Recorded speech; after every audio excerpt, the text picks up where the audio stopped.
The glass bridge began.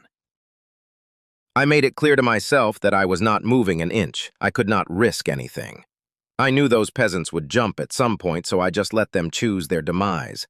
Many people fell, none that I had cared for, so it was time to move on. We wrapped up the games and headed back to vote. The majority voted to stay, so the next game was mingle.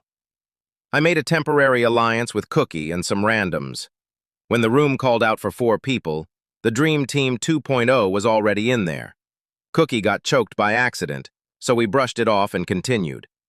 We knew someone was going to die in the end, so I said love you to all of the gang. The room needed 3, and we made it again. This time, however, Cookie didn't make it.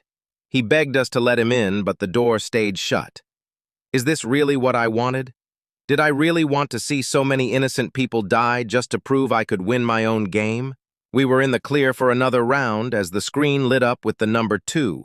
One of us had to die. The 3 of us made it in, and as I was shutting the door, I was betrayed. I was pushed out of the door only to see it shut before my own eyes. I thought that surely this was the end. I banged on the door, praying they let me in.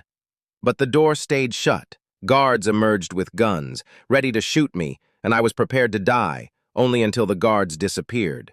The room went silent, and the lights cut on. Winter did the unthinkable.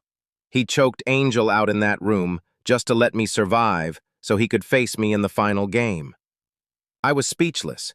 Who is this guy? I thought as we moved on. I tried to make peace, but he was too driven by bloodlust to listen. I was brought out in the rain.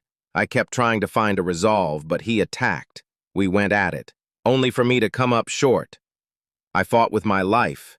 But sometimes you find that the main character doesn't always win.